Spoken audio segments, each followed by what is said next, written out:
Not that long ago, Volvo made the bold statement that it was going to step away from internal combustion engines in favour of a more electrified option. But if you're not quite ready for that just yet, then this could well be the option. It's the Volvo XC60 Recharge, and it's a plug-in hybrid that promises 49 miles of electric-only driving.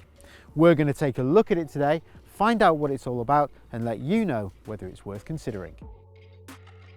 It's very difficult to tell the Recharge model apart from the standard XC60. Up front you've got the large grille with the Thor hammer lights, and overall it's a very conservative and understated look. In fact, the only way to tell it apart from a standard XC60 is the charging port on the side and the Recharge badge on the boot.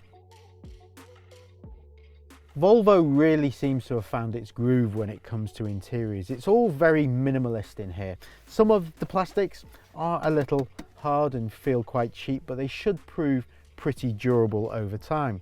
The other point of note is this infotainment screen, which is set up in a portrait orientation. It does include climate control, so it will take a bit of time to get used to trying to operate it whilst you're on the move. But as you would expect for a Volvo, it really does have a very premium feel in here. Although I will say this grey interior might not be the best choice if you find yourself out and about in the fields with the dog.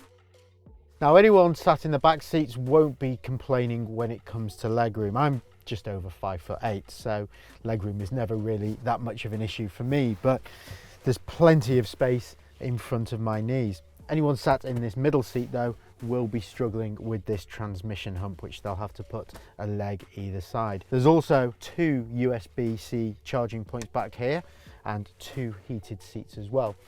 And despite the fact that there is a panoramic sunroof, there's also a decent amount of headroom. One thing that's also worth mentioning is there's ISOFIX seats here too, so plenty to cater for everybody. You won't be short of space when it comes to the XC60. There's 468 litres on offer, and it can be extended further by folding down those rear seats to 1,395 litres. It's a good square shape, but if you take the charger cable with you, then you do end up losing quite a bit of space. Now, while the Volvo XC60 may not be the biggest SUV in Volvo's lineup, it does still feel quite a big car to drive. This one in particular is the T6 model, which basically means you get a 2-litre petrol engine with about 253 brake horsepower, combined with an electric motor with 145 brake horsepower, and that does give it quite a bit of punch, probably more so than you'd find in a normal non-hybrid SUV. Now, this is a plug-in hybrid, so you can top up the battery by plugging it into a charger, and once fully charged you'll get about 50 miles of range out of it, depending on how you drive. But it's also got brake regeneration, which is quite aggressive. I mean, you take your foot off the accelerator and it brakes the car for you, so you don't technically need to use the brake unless you really need to brake hard. Now, the one thing about any Volvo is that it's gonna be comfortable to drive, and it simply wafts along country lanes, softening those imperfections in the road, and it's just a very, very comfortable place to be. But the other beauty is when you're driving it around the city, you've got great visibility. You've got a really big window at the front, you've got a big window at the back, and the A-pillars are quite slim as well, so you're not going to have any issues when pulling out of roundabouts or when you're trying to squeeze into tight parking spaces. Compared to cars like the BMW X3 xDrive 30e or the Jaguar F-Pace P400e, it's not as driver involved. So whereas in those cars you've got a much sharper driving experience, the steering has more feel to it, and the body control is well maintained, in the Volvo it's more a case of that you're going to get to your final destination more relaxed rather than quicker. Now, don't get me wrong, I'm not saying that this is a bad car to drive compared to a BMW or a Jaguar. It's just not as driver focused.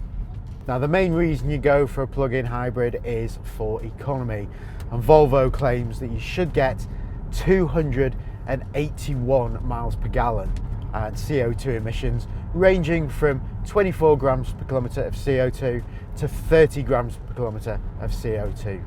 Now, as we mentioned, this isn't a car that's based around performance, but it'll still do the 0 to 60 dash in under 6 seconds, which is pretty respectable for a big SUV. Now, the XC60 Recharge is a great option if you're looking to reduce your bills and have a practical SUV.